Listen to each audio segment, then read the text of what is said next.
because we believe that stories can change the world.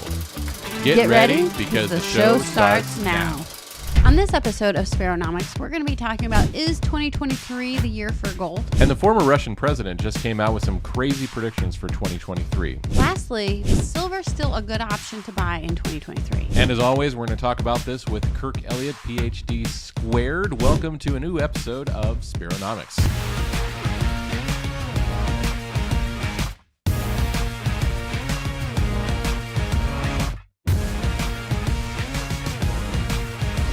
Welcome back to SPERONOMICS. I am your host / co-host, Joy Thayer. And I am Matthew Thayer, also known as Mr. Joy. We are going to be hanging out with Dr. Kirk, who is a extraordinary double PhD squared, very smart guy. And we were going to talk to him a little bit about some of the questions that we have going into 2023. Right. What is going to be happening economically? What are some of his predictions? What are the things that he's been listening to? Because that's what's really great about tapping into some of these amazing minds, is that we don't always have the ability to keep our hands on the pulse of everything, right? Because there's so many things going on in the world. And so having those wise counselors like Dr. Kirk, who people can access at SPEROgold.com and access his team, is one of the best things that you can do when it comes to finances, because he does keep his finger on the pulse of economic news and things like that. So we are so excited to welcome Dr. Kirk to the show. Happy 2023, Dr. Kirk. You know, right? Well, happy new year. Yes. And it's going to be a great year. I mean, it really is. And so literally, Matt and Joy, most of the people that call me are just gripped with fear right now. Because if you look at the news, it doesn't look pleasant. It's awful. And I think 2022, as it wound up, and we're looking at what's in store for us now, it's almost like the table was being set for what's going to happen in 2023. Right now, we're just waiting for the guests to arrive. But economically, socially, politically, as bad as it was, I think it was just preparing the stage for the show that was going to start here in 2023, which is really an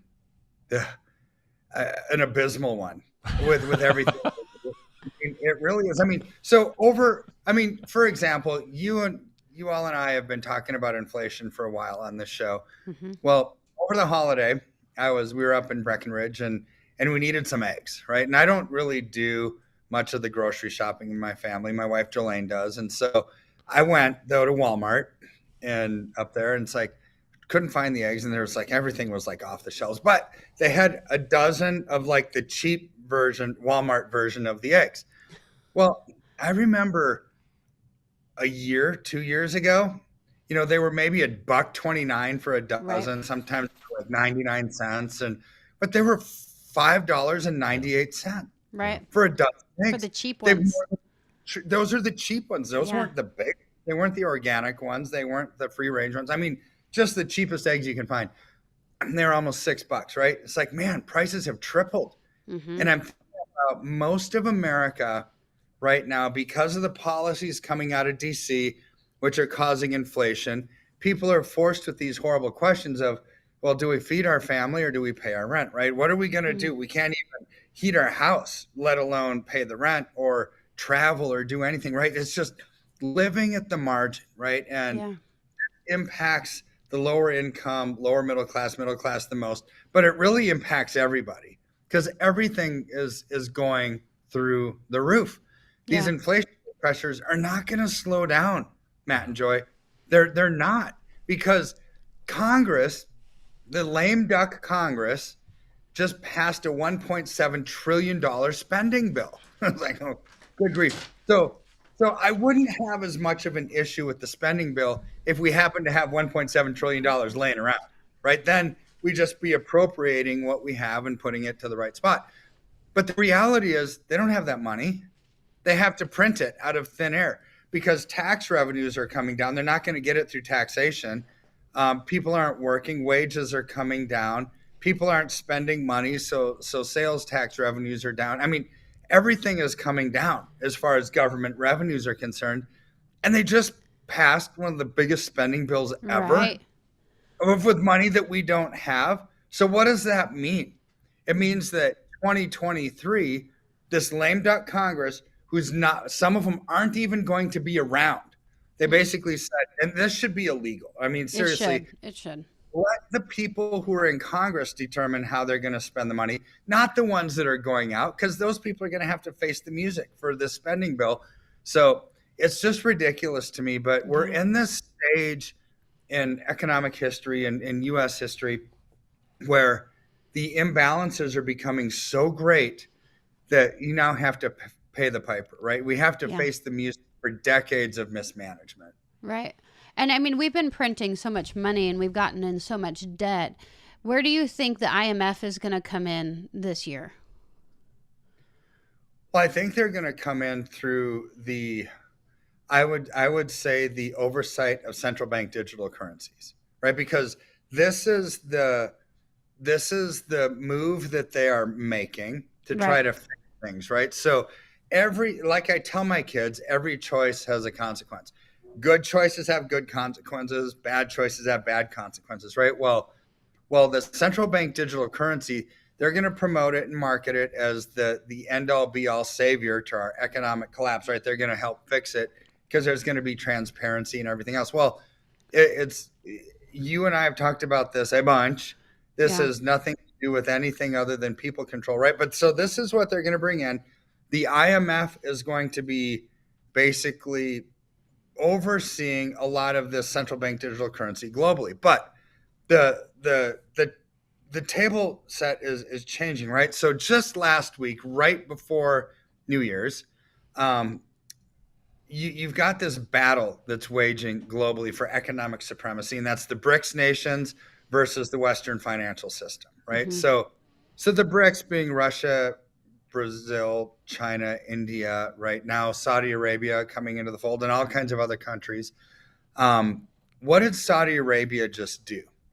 Well, they just basically, the crown prince of Saudi Arabia on like the 29th bought the largest share. He's now the largest shareholder of Credit Suisse, big Western financial system bank, right, in Europe. So they bought 9.9% of the Swiss bank. Who's the second largest shareholder? It's BlackRock at 5%. So you've got this now diversification out of the BRICS nations, which have their own SWIFT system for international settlements and wires. They've got all this consortium of countries to actually make them a superpower bloc economic powerhouse, right? They're the manufacturing superpower of the world. They have a large military. They've got nuclear capability. Their central bank digital currency, they're dangling this carrot out there to try to have people say, hey, put it in our CBDC, which is backed by gold. Yep. So the BRIC nations want to back their central bank digital currency with gold. Well, here's what I say about that. It's like, people say, well, Kirk, don't you want that? You always talk about a currency should be backed by gold. Yes, all else being equal, I love a currency that's backed by gold, but not when the currency happens to be a central bank digital currency, right? Because that's complete loss of privacy and freedom. So what they're doing is using something good to dangle this carrot out there to get people to invest in it, because all else being equal, if you were investing in currencies, if I were investing in currencies, would you want the one where the dude in the gray jumpsuit can just go to the printing press and press the button and print it out of thin air and devalue it? Right. Well, no, not if there's one that's backed by gold. So here's the trick. It's this enticing, sparkly thing that will say, hey, people, invest into our CBDC. It's backed by gold. It's safe. It's amazing.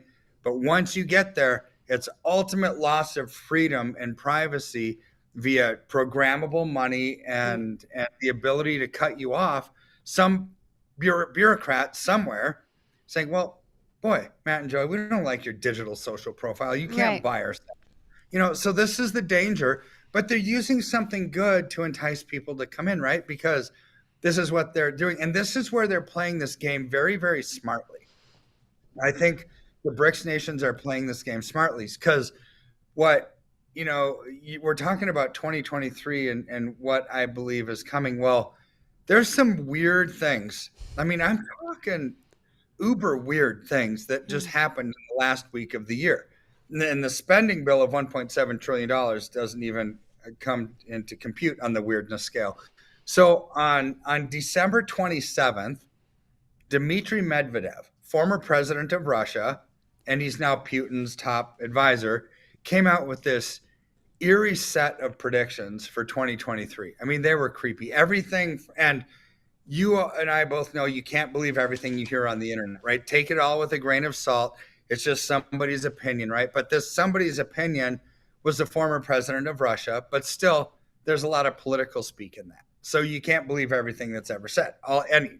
I never do, right? But because some of the stuff that he said was a prediction. China or California and Texas were going to secede from the United States, and there was going to be a civil war in America. So, all right, well, I can kind of see that if it's economically based. There's going to be places that don't want to be part of the central bank digital currency system, because the Civil War was not about slavery.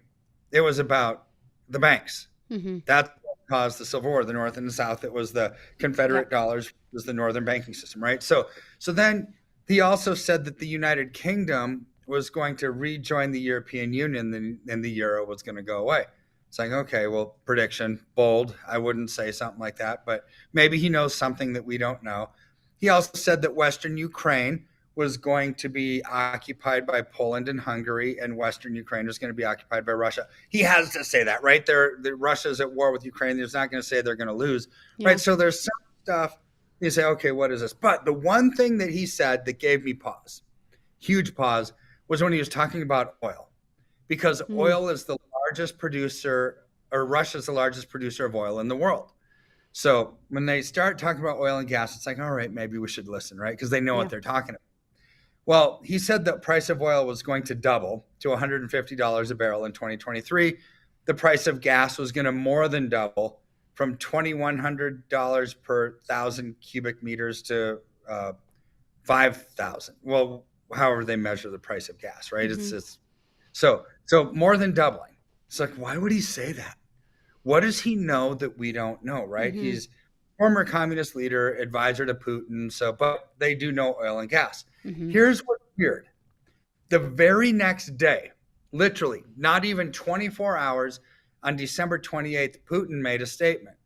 And he said, hey, all you G7 nations out there that signed this accord on December 3rd, that capped the price of Russian oil at $60 a barrel, we're not going to sell you any more oil. Yeah. Because you have to realize, oil's at $79 a barrel. Why would he sell it to us for $60 if that's the cap? Well, he wouldn't. Right. And actually, we talked about this on the show back in early December. It's like, if I were Putin, I wouldn't sell any of those countries' oil and lose $19 a barrel. I just wouldn't sell it to them. Yep. I mean, it's just not wise business. Just kind of dumb. Yeah. And Putin makes those bold moves too. You know, he's like, you need me more than I need you. And it's true. And he doesn't need the G7 nations, because they're part of the BRICS nations, and all of those countries are going to buy oil from Russia. Mm-hmm. China's their largest purchaser of oil, so they really don't need the West. Mm-hmm. So here's where he stuck it to us, and he said, you know what? All of you losers who signed that accord, talking about the industrialized nations in Europe, America, Japan, the G7 nations, starting February 1st, I'm not going to sell you any oil. So what does this do to the price? Largest oil producer in the world, right? Some of the largest consumers of oil in the world, zero supply. They're shutting it off, and yet demand is still up there. So that's going to cause the price to go through the roof.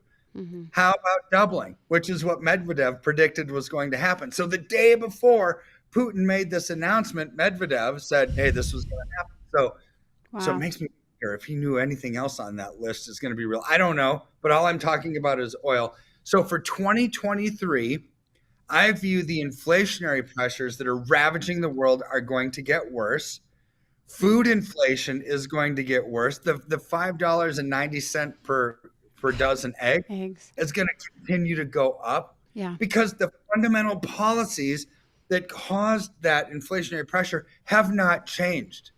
They're going to continue on until something changes, which is going to take an act of Congress, or change in Congress, a change in presidency, to have policies of pro-growth again, which would be lowering interest rates, lowering taxes, and job creation, right? Until we have that, you're going to have printing like there's no tomorrow to fund the revenues that a growing economy would normally bring. Mm-hmm. You're going to have higher interest rates to slow down the inflation that's created by printing money like there's no tomorrow. There's issues that we're seeing in 2023 that the table was set for in 2022. We just haven't seen the fulfillment of all of that yet. Yeah. So that makes me wonder if this year is the year for gold. We've seen silver going up like crazy, but if all of these nations are buying our gold, and gold seems to be the same last year at this time as it is this year at this time, right? It's up some, but so last year, if you look at the numbers across the board from January 1st until December 31st, right? The S&P 500 was down 10%. The NASDAQ was down about 33%. Silver was up 7% and gold was up a little bit, right? So, but you compare that, right? NASDAQ down 33, silver up 7. Well, that's a 40% difference. So you got $100,000 invested. It's a $40,000 difference from being in stocks versus silver during that time frame.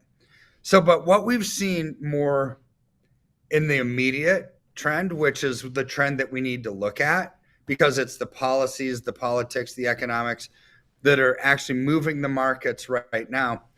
In the last 3 months, silver's up 37% since September, up 37%.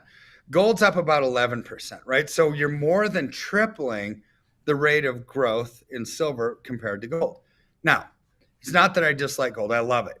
And you're right. As countries start to bring in gold to back their currencies, it's going to build up that demand. However, it's going to take a little while for that to happen. In the meantime, if we allocate into silver and it's tripling the rate of growth of gold, right, when that time comes, see, it's not that gold is going to go down in price. It's going to continue to go up because the fundamentals that drive that growth are still there. Yeah. So we allocate into the one that's doing better, which is silver, by a tripling, not even a small amount. Yeah. We sell our silver maybe a year and a half from now, roll into gold, and I get you 2 to 3 times more ounces of gold then than I could today.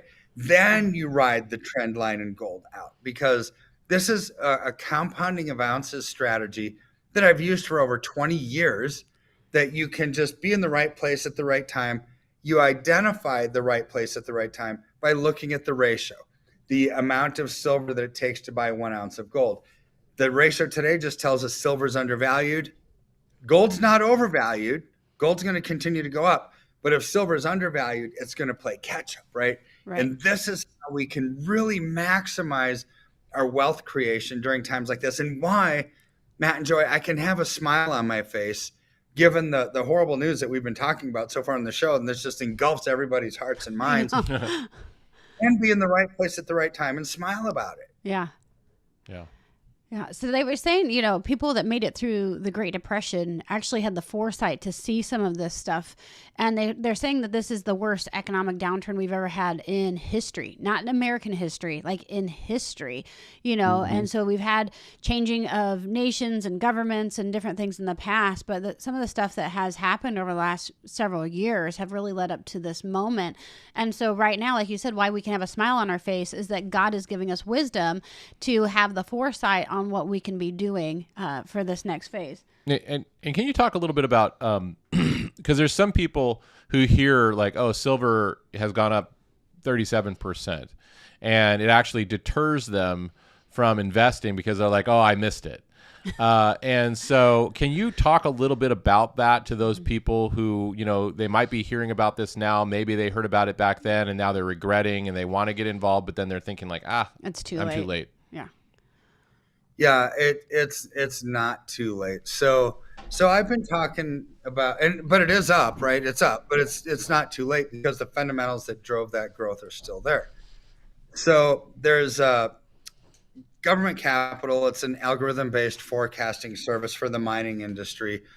Issued a silver price prediction stating that it would close out 2022 at a potential average of $21.86 an ounce. Well, it didn't.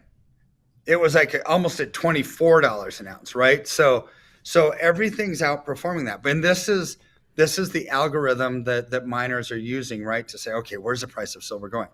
Well, they understated it. And they said that by the end of this year, silver is going to be $36 an ounce. By the end of next year, $75 an ounce, right? Wow. So it's like, so remember, they under allocated by 15% of what it was going to do in 2022. So things are growing faster. Now, this is kind of right in line with what I've been talking about, how silver is going to hit $75 to $100 an ounce over the next 1 to 1.5 years, right? So their time frame's a little bit longer and the price is a little bit different, but it's in the same ballpark, right? Right. And these are people that are telling miners what price they think it's going to be, so that miners can make decisions on, do we open up a new mine? You know, how much inventory do we release? Blah, blah, blah. So have you missed the boat? No, because even at 75, that's still tripling where we are today. A 300% gain in the next year to year and a half. That's incredible. Nobody's going to cry crocodile tears over that kind of return, Joy. Nobody. But imagine if some of the economists who are talking about silver, whether it's Bick Spear or Bo Polney, who I love, he's an awesome guy, thinking silver is $600 to $2,500 an ounce. Well, truly, my brain doesn't go that far. That's incredible. But man, one of the first times ever, it's like, I pray that I'm wrong, because I go to $2,500 an ounce, right? But I'd be happy with it tripling to quadrupling. Quite honestly, that's why I've said that over the last year or so. This is where I think it's going based on historical patterns. This is where I see it. But we're not in normal historical times right now. We're in complete political upheaval, complete economic upheaval. We're just colossally bad inflationary pressures. I mean, it is truly not looking good. Right. Well, but like you said, I mean, economics really is the study of choices, right? Yeah. And that, you know, it all comes down to personal and individual choice. And those that choose to protect themselves right now, I mean, you hate to say like, okay, you're going to benefit from the downturn, but that's what you do. You read the signs of the times. You listen to wise people who have done this before, and like you said, you have a track record. Yeah. You have a track record of anticipating some of these things and have done well. And so it would behoove people who are listening right now to, you know, to get some of your other investments into silver. You don't have to turn everything into silver. Those of you that you may want to, but somebody like Dr. Kirk and his team are going to help you make those decisions, right? Because it's all about choice. It's all about personal and individual choice. And so you can go to SPEROGold.com. You can also text or call the number in the comments below, and you make an appointment, and they're going to walk you through the process, and they're going to calm your fears. Like you said, you deal with people all the time that are afraid, and they get off the phone with you, and they feel better? They make a plan. Well, yeah. I mean, it's here's the thing. It's wild when you can hear somebody smile. Yeah. You know, just on the phone, you can hear a smile, and it's just touches my heart, because for people calling in that are afraid their retirements are going away, they're afraid that everything they've worked so hard to accumulate is going away. They don't know who to trust. They know that something is wrong, right? And they're talking to somebody who shares their faith, shares their worldview, doesn't listen to the mainstream media narrative, which is a bunch of phony sound bites, right? But yet the fundamentals and comes away with a strategy using alternative investments, tangible assets like gold and silver, getting out of the paper assets, because this is what they're used to hearing. They're used to hearing their advisors saying, hey, when stocks stink, you go into bonds. When bonds stink, you go into stocks. But here's the problem. They both stink at the same time right now. Right. There is no option for them, right? So this is, you're so stricken and weighed down with fear and that shackle and noose around their neck. They're thinking, there's no hope. We can't survive this. No. Don't let that spirit of fear dictate your decisions. It's a spirit, and we can kick it out, because there are things that we can do with wisdom and discernment and sound mind and prudence that God gives us to navigate through this time successfully and thrive, right? Yeah. And this is the key, because God didn't create us to be survivors. He created us to be thrivers, right? And this is where I can have a smile on my face, and it's like, look, I don't like the news any better than anybody else does. It's awful. Can't really change it. But I don't let that dictate how I live either, because when there are things that we can do, you just take that bold decision, that one step, and change and go in the opposite direction, right? I mean, silver up 37% in the last 3 months while the stock market's been coming down. It's like, whoa, this is incredible. I can really have a smile on my face. I just didn't know where to look, right? Yeah. Well, now that you do, so take that move, get out of the path of this hurricane so we can use that wisdom and that discernment to be in the right place at the right time. And I'm not saying that gold and silver are the greatest things since sliced bread. At some point, everything peaks out. Gold will peak out, silver will peak out, just like stock funds, mutual funds, and real estate have. And they bottom out from time to time, right? So our goal is to not be fixated on just one asset. Like, oh, silver is going to go up forever. No, it won't. Or gold's going to go up forever. No, it won't. But for the time being in the economy that we're living in, boy, we allocate into it and thrive, and we go into stocks and bonds, mutual funds, or whatever when the time is right. And that way we can minimize our risk, maximize our return, be in the right place at the right time, the majority of the time, and that's how we'll win this battle. Right. Yep. And right now, that's the most stable thing that people can do as we navigate all the craziness that's going on in the world. Because as they're trying to figure out the world global economics, and BlackRock is putting out their predictions for the next few years, gold and silver is the best investment still, especially right now more than ever before. All right. So we thank you so much for educating us, taking all your time and wisdom and sharing it with our audience. And we are so blessed by you, and we can't wait to see you next week. Amen. We'll talk to you soon. God bless. See you. Bye. Bye. Did you know that MyPillow actually has way more than just pillows? I mean, of course, they have pillows, but they also have blankets, slippers, towels, travel pillows, dog blankets, mattresses, sheets, and even more pillows. So to check out all of the things that they have over there, go to SPEROPillow.com and you'll get 66% off of your order today. But make sure that you use the promo code SPERO. Hello, I'm Mike Lindell, and I'm excited to bring you my biggest bedding sale ever, just in time for Christmas. Get my Giza Dream bed sheets for as low as $29.98. A set of pillowcases, only $9.98. Rejuvenate your bed with a MyPillow mattress topper for as low as $99.99. We also have blankets in a variety of sizes, colors, and styles. We even have blankets for your pets. Get duvets, quilts, down comforters, body pillows, bolster pillows, and so much more, all at the biggest discounts ever. I know my bedding products are perfect for you, and I'm extending my money-back guarantee for Christmas until March 1st, 2023, making them the perfect gifts for your friends, your family, and everyone you know. So go to MyPillow.com or call the number on your screen. Use your promo code, and you'll get huge discounts on all MyPillow bedding products, including my Giza Dream bed sheets for as low as $29.98. Get all your shopping done now while